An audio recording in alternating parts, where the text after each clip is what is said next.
సింపుల్గా ఇంగ్లీష్లో రాసేటువంటి టెక్నిక్ ఒకటి డిస్కస్ చేసుకుందాం. దాని పేరు ఏంటి అంటే పాస్ట్ టెన్స్ అని. పాస్ట్ టెన్స్ అంటే జరిగిపోయింది అని. పాస్ట్ టెన్స్ అంటే జరిగిపోయింది అని. జరిగిపోయిన పనులు చెప్పడానికి మనం వాడేదాన్ని ఏమంటామంటే పాస్ట్ టెన్స్ అని చెప్పండి. పాస్ట్ టెన్స్ అని చెప్పండి. మీకు ఆల్రెడీ చెప్పాను నేను, మనకి తెలుగు నుంచి ఇంగ్లీష్లోకి రావాలి అంటే ఈ టేబుల్స్ అన్నీ కూడా మనకి రావాలి అని చెప్పాను. కొంచెం చూడండి. బై బాట్ బై అంటే కొనటం అండి, పని కొనటం. బాట్ అంటే కొనేశాడు అని అయిపోయింది అనమాట. అయిపోయింది. కాబట్టి మీరు పాస్ట్ టెన్స్లో రాసేటప్పుడు అంటే జరిగిపోయిన పనులు రాసేటప్పుడు ఈ లైన్లో ఉండేవన్నీ రాయాలి. చాలా సింపుల్. ఈ లైన్లో ఉండేవన్నీ కూడా మీరు రాసుకోవాలి. సో బై బాట్ కొనటం, కొనేశాడు, ఇప్పుడే జరిగింది, ఇప్పుడే కొన్నాడు అని మీనింగ్ అనమాట. ఇప్పుడే కొన్నాడు అని. చూడండి. గో వెళ్ళుట, వెళ్ళిపోయాడు. గాన్ ఇప్పుడే వెళ్ళాడు. కిల్ చంపుట, కిల్డ్ చంపేశాడు, అయిపోయింది. ఈ థర్డ్ ఫామ్ కిల్డ్ వచ్చేసి జస్ట్ అనే మీనింగ్లో మనం దీన్ని వాడతాం. Cell sold. సెల్ అంటే అమ్ముట, అమ్మేశాడు. సోల్డ్ ఇప్పుడే అమ్మాడు. సీ చూచుట, సా చూసేశాడు, అయిపోయింది, చూసేశాడు. సీన్ ఇప్పుడే చూశాడు. ఈ విధంగా మీరు ఈ వెర్బ్స్ నేర్చుకుంటే మీరు ఆ మీనింగ్స్ ఆ విధంగా నేర్చుకుంటూ ఉండొచ్చు అనమాట. ఓకే. కాబట్టి బై అంటేనేమో కొనటం, బాట్ కొనేశాడు. గో అంటే వెళ్ళటం, వెళ్ళిపోయాడు. ఇప్పుడు మనం మధ్యలో ఉండేటువంటి సెంటెన్సెస్తో వాక్యాలు రాస్తూ ఉంటాం. దీన్నే మనం పాస్ట్ టెన్స్ అని చెప్పి అంటాం. This is all as easy as ABC నేర్చుకున్నంత ఈజీగా ఉంటుంది అనమాట. సెల్ అమ్ముట, సోల్డ్ అమ్మేశాడు. మూడో సోల్డ్ అంటే ఇప్పుడే అమ్మాడు అని. సీ చూచుట, సా చూసేశాడు. సీన్ ఇప్పుడే చూశాడు. ఈట్ అంటే తినుట, ఏట్ తినేశాడు. ఈటెన్ ఇప్పుడే తిన్నాడు. రైట్ వ్రాయుట, రోట్ రాసేశాడు. రిటర్న్ ఇప్పుడే రాశాడు అనే మీనింగ్లో మనం దీన్ని వాడుతూ ఉంటాం. రైట్. మీకు అర్థం కావాలని చెప్పి దీన్ని ఇప్పుడే అని చెప్తున్నాను. ఎందుకంటే ఎక్కడో చోట మనం అర్థం చేసుకోవాలి కదా అని. మీకు ప్రస్తుతానికి అర్థం కావడానికి ఇప్పుడే అని చెప్తున్నా. దీనికి మళ్ళీ వేరే మీనింగ్ ఉండొచ్చు కదా, అది మనకు పక్కన పెట్టండి. ముందు మనకి ఇంగ్లీష్ రావడం కావాలి. ఓకే. ఇప్పుడు చూడండి. పాస్ట్ టెన్స్ అంటే అన్నీ కూడా మీరు ఈ సెకండ్ ఫామ్సే రాసుకోవాలి. సెకండ్ ఫామ్స్ రావాలి. ఫర్ ఎగ్జాంపుల్ మీరు ఏం చేస్తున్నారంటే, నేను ఒక పెన్ను కొన్నాను అని రాయాలండి సింపుల్గా. కాబట్టి కొన్నాను అయిపోయింది కదా, దీనికి ఏమి రాస్తారు మీరు? I bought a pen. అయిపోయింది. I bought a pen. నేను ఒక పెన్ను కొనేశాను. అయిపోయింది సెంటెన్స్. దీన్ని పాస్ట్ టెన్స్లో వాడేశారు. I bought a pen. నేను ఒక పెన్ను కొన్నాను. కాబట్టి నేను అని రాశాను, కొనేశాను అంటానికి బాట్ రాశాను, ఏం కొన్నానో అది రాస్తాను. I bought a pen. అలాగే. రైట్. ఆవిడ హైదరాబాద్ వెళ్ళింది అని రాయాలి. ఆవిడ షీ వెళ్ళిపోయింది. She went to Hyderabad. ఆవిడ హైదరాబాద్ వెళ్ళి. చూడండి ఎంత ఈజీగా ఉన్నాయో. మీకు ఈ టేబుల్ వస్తే చాలు అన్నమాట. ఇవి బాగా రావాలి. రైట్. అలాగే చూడండి. రైట్. అతను ఒక పాముని చంపాడు. అతను ఒక పాముని చంపాడు. ఇది రాయాలి. He killed a snake. అతను ఒక పాముని చంపేశాడు. He killed a snake. అతను ఒక పాముని చంపేశాడు అని చెప్పి చెప్తాం. అట్లాగా. ఇప్పుడు చూడండి. రైట్. అతను తన ఇల్లు అమ్మేశాడు. అతడు లేకపోతే వాళ్ళు. దే అమ్మేశారు అంటానికి ఇది రాయాలి. They sold their house. ఈ విధంగా మనం దీన్ని రాస్తూ ఉంటాం అన్నమాట. చాలా ఈజీ. పాస్ట్ టెన్స్ వచ్చేసి దే సోల్డ్ దేర్ హౌస్. వాళ్ళ ఇల్లు అమ్మేశారు. రైట్. నేను ఒక సినిమా చూశాను. ఐ చూసేశాను. సా ఒక సినిమా. ఏ మూవీ. నేను ఒక సినిమా చూసేశాను. ఈ చూసేశాను అంటే ఎప్పుడైనా కావచ్చండి. అది నిన్న కావచ్చు, మొన్న కావచ్చు, పోయిన సంవత్సరం కూడా కావచ్చు. ఈ విధంగా మనం చెప్తాం. I saw a movie, right. I saw a movie, right.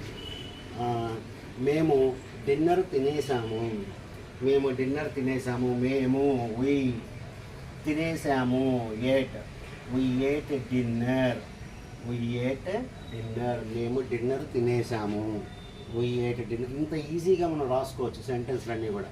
అలాగే చూడండి, అలాగే చూడండి. ఆమె ఒక ఉత్తరం రాసింది, ఆమె.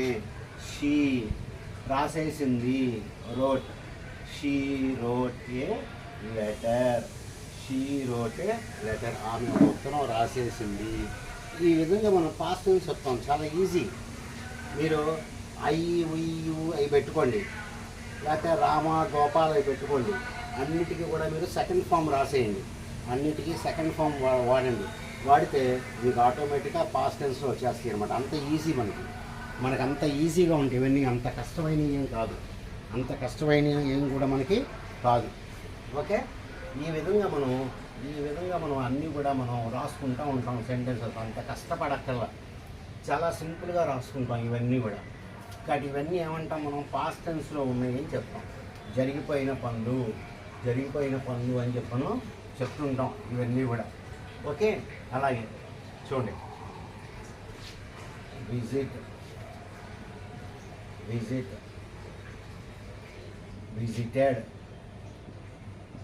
విజిటెడ్ ఏంటండి, చూడటానికి వెళ్ళడం. అతను లండన్ చూడటానికి వెళ్ళాడు. ఇది రాయాలి, హీ విజిటెడ్ లండన్. అతను లండన్ సందర్శించడానికి వెళ్ళాడు. అలాగే చూడండి, డైడ్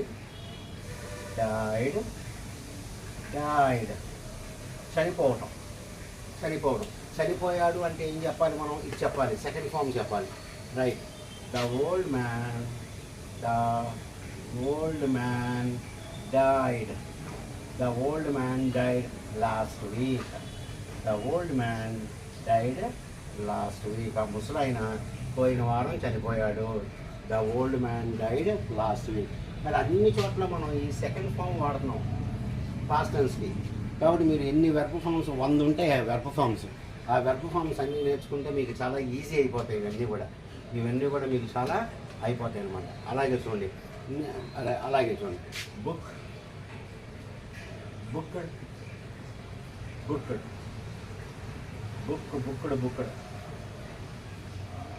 బుక్ చేయటం.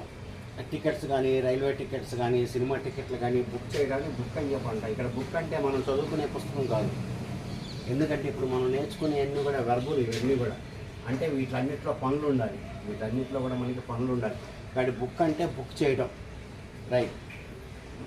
నేను ఒక టికెట్ బుక్ చేశాను అంటే మీరు ఇది రాయాలి, I booked A train ticket. Train ticket నేను బుక్ చేశాను. I booked some movie tickets. కొన్ని సినిమా టికెట్లు నేను బుక్ చేశాను. ఈ విధంగా మీరు చెప్పుకుంటారనమాట. అలాగే చూడండి, గెట్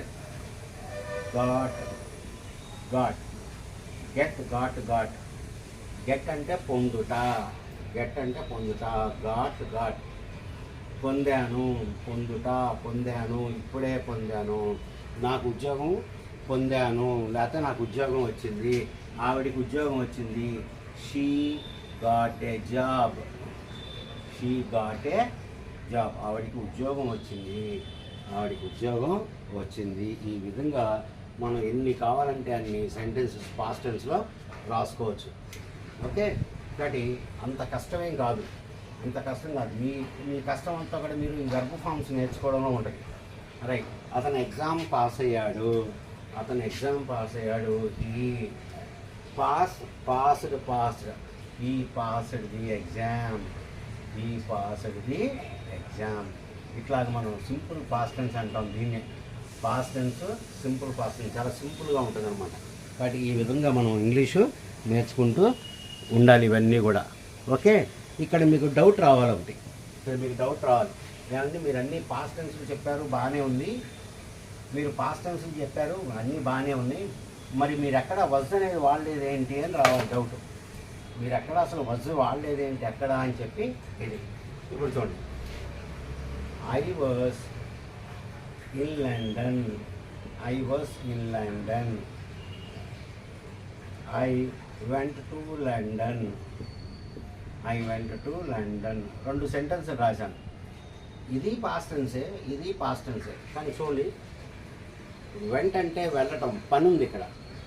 ఇక్కడ చూడండి, ఐ వాజ్ ఇన్ లండన్, నేను లండన్లో ఉన్నాను, లండన్లో ఉన్నాను. ఇక్కడ నో యాక్షన్, ఉండటం గురించి మాత్రమే చెప్పింది. ఇక్కడ వజ్ అనేది ఉండటం మాత్రమే చెప్పింది. కానీ ఇక్కడ చూడండి, వెంట మీరు బట్టలు చదువుకోవాలి, అన్నీ రెడీ చేసుకోవాలి, ఆటో బుక్ చేసుకోవాలి, ఏమండి మామూలుగా ఎయిర్పోర్ట్కి వెళ్ళాలి, ఇవన్నీ దీనిలో ఉంటాయి. కానీ ఇక్కడ అట్లా కాదు, అట్లా కాదు, ఊరికే ఉండటం అనే మీనింగే చెప్తుంది. But it is also past tense. Was కూడా మనకి పాస్ట్ టెన్స్ అనమాట. కాబట్టి ఈ వజ్జులు వర్లు వచ్చినప్పుడు మనకి సెంటెన్స్లో పనులు ఉండవు, ఉన్నారు అని చెప్పి చెప్తుంది అన్నమాట. అది తేడా దీనికి దీనికి. కాబట్టి మనం ఈ పాస్ట్ టెన్స్లో రాసేటప్పుడు ఈ విధంగా పనులతో రాసేటప్పుడు మీరు ఇక్కడ వజ్ పెట్టకూడదు అనమాట. ఇక్కడ మీరు వజ్ అనేది పెట్టకూడదు, ఎందుకంటే ఆల్రెడీ మనకి పని వచ్చేసింది. ఇప్పుడు చూడండి, హీ పాస్డ్ ది ఎగ్జామ్ అంటాం. హీ పాస్డ్ ది ఎగ్జామ్, అతను ఎగ్జామ్ పాస్ అయ్యాడు. ఇక్కడ పని, పాస్ అవ్వడం అంటే పని, కాబట్టి ఇక్కడ వజ్ రాదు. కొంతమంది ఏం చేస్తారు, he was passed the exam అంటారు. అసలు తప్పది. సెంటెన్స్లో పని ఉన్నప్పుడు ఇక్కడ మనం వజ్ అనేది రాయకూడదు. వజ్ అనేది మనం ఇక్కడ రాయకూడదు, గుర్తుపెట్టుకోండి. పని ఉన్నప్పుడు వజ్ రాయకూడదు. కానీ ఈ విధంగా మనం సింపుల్ పాస్ట్ టెన్స్ నేర్చుకుంటాం. అంత కష్టమేం కాదు మనకి. ఓకే డియర్ స్టూడెంట్స్, ఈ వీడియో మీకు బాగా ఇష్టంగా అవుతుందని చెప్పి నేను అనుకుంటున్నాను. అర్థం కాకపోతే 1-2 సార్లు చూడండి, అంటే మీకే అర్థమవుతూ ఉంటాయి. Good day to you all.